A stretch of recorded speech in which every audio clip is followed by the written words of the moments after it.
नमस्कार सबै आफन्त इष्टमित्र नातागोता दाजुभाइ दिदीबहिनीलाई म गोवाबाट नमस्कार गर्छु।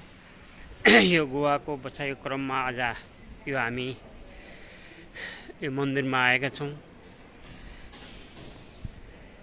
मङ्गेश भगवानको दर्शन गर्यौँ हामीले। यो मङ्गेश भगवान यहाँ गोवाको प्रसिद्ध देवस्थान रहेछ र यो एकदम भव्य यो मन्दिर रहेछ। यो मङ्गेश भगवानको मन्दिर रहेछ। यो हामीले चाहिँ दर्शन गर्यौँ र यो भव्य मन्दिर यो चारैतिर देख्न सकिन्छ। यो मन्दिरभित्र चाहिँ क्यामेराहरू चलाउन भित्रलाई मिल्दो रहेछ। मन्दिरभित्रको फोटो खिच्न चाहिँ नमिल्ने, तर बाहिर प्राङ्गणबाट मैले चाहिँ यो भिडियो लिइरहेको छु। र यो अति नै प्राचीन यो मङ्गेश प्रसन्न मङ्गेश भनिएको छ। यो मङ्गेश भगवानको छन् त यहाँ शिवजी, गणेशजी, सम्पूर्ण देवी देवताहरूको यहाँ रहेको छ। र विशेष गरी यहाँको चाहिँ श्री सौथान मङ्गेशजी भनेर यहाँ यो पोन्डा गोवाको पोन्डामा रहेको छ। यो କିନ୍ତୁ पूर्व पीठिकाधीश रहेछन् र संस्थान मङ्गेश भनेर भनेको छ। र यो चाहिँ गोवाको अति नै महत्त्वपूर्ण यो मन्दिर रहेको छ र एकदमै दिव्य मन्दिर। यहाँ गोवामा आउने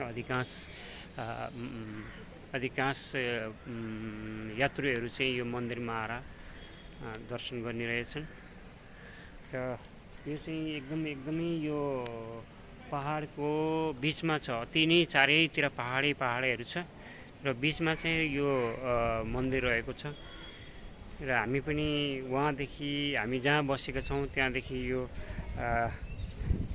पुरै 30 किलोमिटरमा पैदलमा आएर चाहिँ हामीले यो बनाइरहेका छौँ। यो प्रसिद्ध मन्दिरको हामीले चाहिँ भिडियो बनाइरहेका छौँ। यो अति नै यो दुर्लभ मन्दिर जस्तै लाग्यो, किनभने यो यति पहाडको यो बिचमा छ कि यहाँबाट उकाली ओह्राली सबै हिँड्दै हामी आयौँ। र म र मेरो साथमा जोइ साहब पनि हुनुहुन्छ र हामी दुवैजनाले आएर चाहिँ यो मन्दिरको हामीले दर्शन गऱ्यौँ।